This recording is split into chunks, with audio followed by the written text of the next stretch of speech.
Hey YouTube, how you guys doing today? Kevin here, coming at you with another video. So we're going to be working on the Davids Suzuki TS125. The oil seals came, or crank seals came in for it. We're still waiting on a gasket, but at least we can start on this. Boy, these shipping things are terrible. Anyway, I just want to, what do you call it there, get crack-a-lacking on this bike, and we're going to start tearing this side apart. But before I get you guys in the stand, please take a moment, hit that subscribe button and the bell icon so when I post a video, you guys get it. Let's get you in the stand. Let's get crack-a-lacking. Alright. Hope everybody's doing okay today. It's a rather nice day. It's been a little getting to the weather's starting to change. Now we're in the I don't know what they call it for a summer now, but the end of summer. It's in the fall, but still getting some hot days. They used to call it an Indian summer, but they don't call it that no more. I don't know what they call it.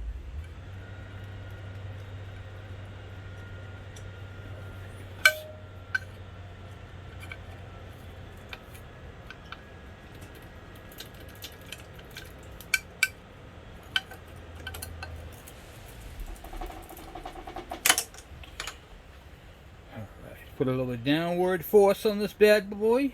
Get this thing all ripped down. Replace these. See if they're the same size. They are different sizes. So what we do, we put them back in the hole, and when we take the cover off, we'll leave them in that whatchamacallit there, that realm.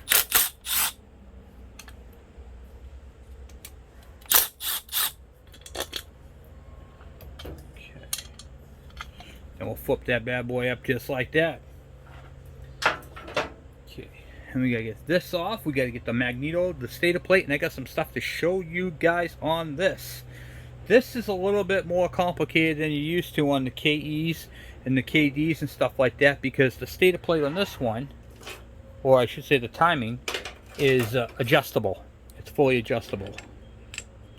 Alright. I'm going to disconnect the spark plug because I'm turning the engine over. And I just don't trust it. Okay.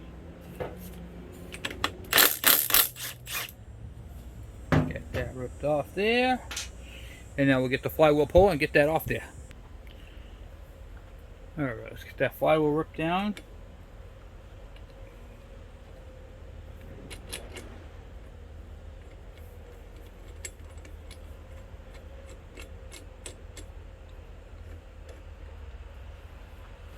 Okay. Shooby-dooby-doo-bop.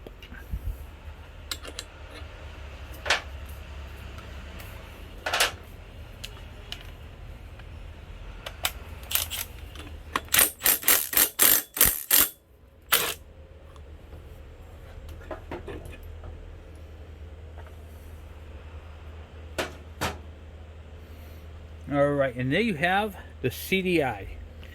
Okay, so on this particular unit has a Cdi module. So you got your two 3-volt coils here for your 6-volt for your charging. You have your, I believe that's how that is. Yeah, this is either your pulsar, your ignition power, or your light power. I'm not really sure which one's which. And this is your trigger for your, what do you call it, the ignition for your CDI. And on the, this one uses a 3-magnet flywheel. That cool? A 3-magnet flywheel with a trigger. So that trigger right there picks up the pulses in between, so it knows its position.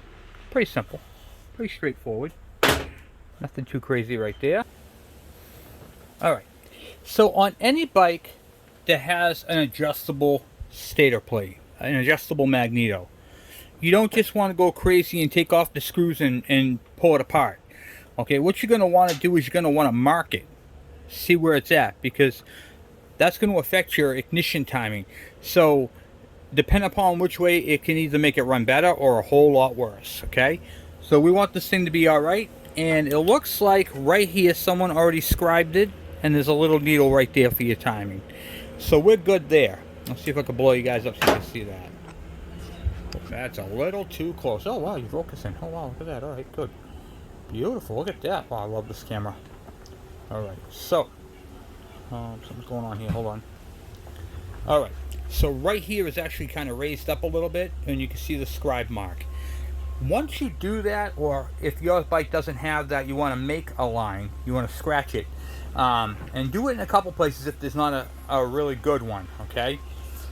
So like you want to do it on this one as well down bottom, you know. Show you. You want to do it on this one as well down bottom. But this one right here is already set, so we're good to go, and now we're free to remove the 3 screws that hold that on. Do that. Let's get that off.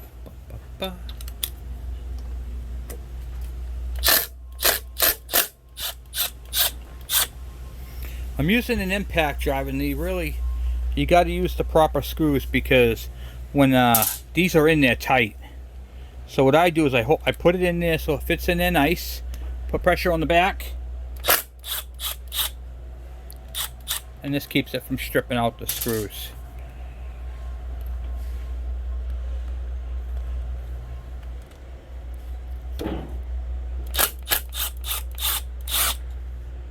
Last thing you want to do is strip out screws, especially ones that are in the magneto.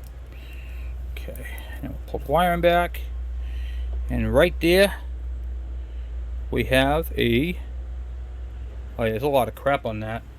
Yeah, that could have been the one leaking, who knows. It's all, look at this, it's raised up over here and it's flat over here. Raised up over here, flat over there. Almost looks like someone put a crank seal in this before. Yep, it's not even in there right. Look at that. It's raised up over here, and it's all sunken in over here. Sunken, raised. You guys can see that. See here, I can put my fingernail onto it. I can't go past it, but over here, I go right into it. Crazy. So that is one of your crank seals right there. So we're gonna clean up that area after and pull that apart. I just wanted to get to it because I got the crank seals. I want to make sure we got the right. Yeah, you can see all the debris, all the debris on it. When you put these at an angle, it wears them out. They have to be flat. Okay, they have to be evenly put around there. Chances are this is the one that's giving us the problem. But I'm not going to do this job twice. I'm going to replace both sides. And even though we're at this point right here, where it's just a matter of poking a hole in that and taking the seal out, we don't want to do that right now because we don't want any dirt to get into the crankcase. What we want to do is we're going to leave it like it is. All right, we're going to leave it like it is, and then when we get the other side out, we'll pull both seals out at the exact same time. Hey, all right, guys, I'm back. I had to take a break. I was really frustrated. So we got this side all done, and we're on to the other side. Well, I already started the other side. I already filled the other side, but it did not come out, so I have to go over everything I did. Okay, so I had already taken out, I just did this video, I have to redo it again. Alright, so I removed all the screws from here, and then what I did with those screws is I put them in order on a box. Alright, because they are all different length. And just make sure you note it. So what I did was I made sure that the writing on the box was upside down for reference, and I drained out the oil through the oil plug right here. And if you can see that or not, there's a plug right there. See it up in the front. So I drained out the oil into that bucket, took out all the screws, and I had to do one other thing to get this cover off. And that is simple. It is pouring out, guys. I had to undo the clutch cable up top. Now, where I'm at with this bike is you guys can see that there is a crank seal here. And there is no crank seal. I'll show you on this side right here. You can see how there's no crank seal on this side. Typically on an engine you'd have a seal in back here, but on this one it's an inbound. What does that even mean, an inbound crank seal? That means on this particular engine, this is the seal that I'm suspecting, the crank seal is on the inside, then the bearing's on the outside. So this would be the outside bearing. The seal will be on the inside. So we got to pull this engine, split the case, and replace the seal. A lot more fun, guys. A lot more fun. So we got to pull this engine out. Now, my concern. My concern is this exhaust. I was trying to avoid it like the plague, and it didn't happen that way. So it's very, very late, and we got to get this thing done. Alright, so these are the bolts for the exhaust. And I want to see if I can, I put a little bit of pressure on them.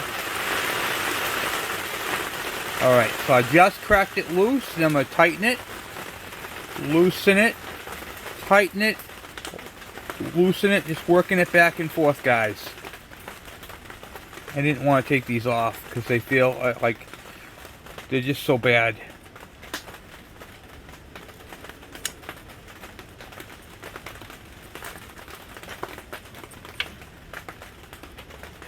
I'm just going back and forth and working the threads. And then when it feels okay, like this one just feels alright now, do not use an impact if they look this rusted. If these come off, I'm going to be so excited. Because I could just take these bolts and throw them right in the trash and get new ones. Oh my god, that came out. Thank god.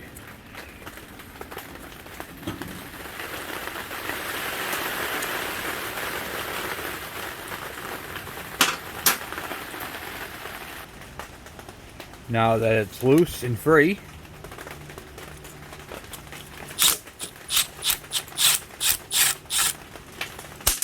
alright. Cool. Now let's try that top one right there. We gotta pull this engine off. I'm not gonna do it today. I'm gonna get this last bolt off and then I'm done for the night. Been working like crazy on these bikes. This one's gonna be in there. See where it's located? For that one we're gonna use a ratchet and a socket. Not already this far. Let me see if I can.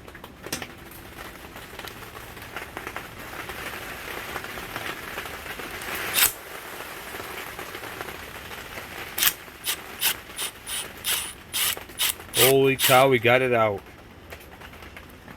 We have it out.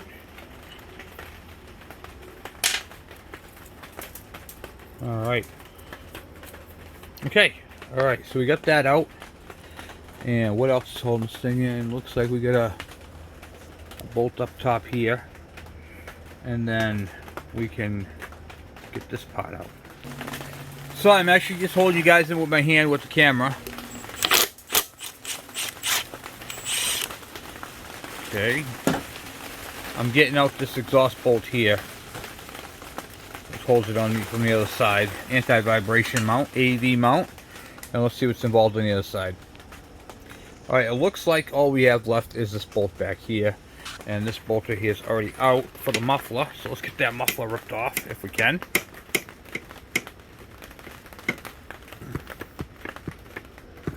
Okay. Alright, so the muffler just slides off because it's got a rubber mount. And we got this bolt here and then the whole thing. Let me get you guys in the stand. Alright, let me get you guys in the stand here.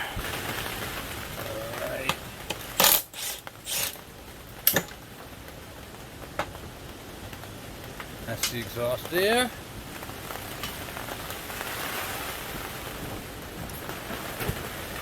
We have a clutch cable mount here.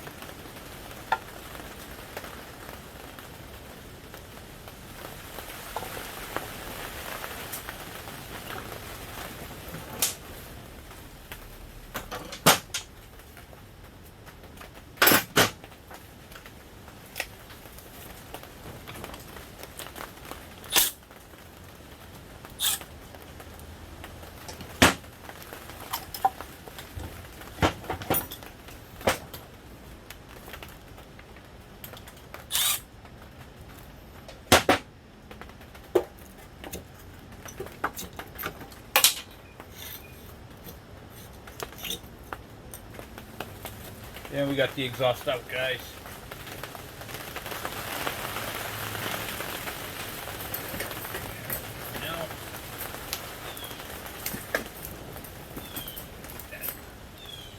of our way.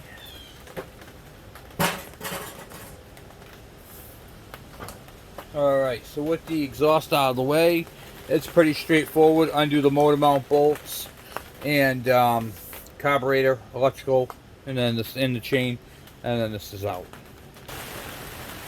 So this is going to be a fun one to do. This is this series is going to be covering the TS185 as well, which is also the same case.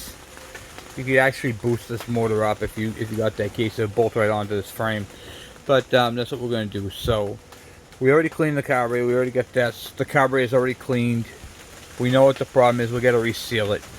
So we're going to reseal it, do a pressure test to it, and make sure that it's all sealed up now that we got the exhaust off. I know what that looks like inside that port. Can't see anything. I need my flashlight. Man, that wind is intense, and the rain. I'm going to end the video right here because you guys probably can't even hear me. I don't even know. And then we'll get back on this thing tomorrow night. Anyway, guys, thank you for watching. Thank you for subscribing. And I will talk to you guys later. I'm out.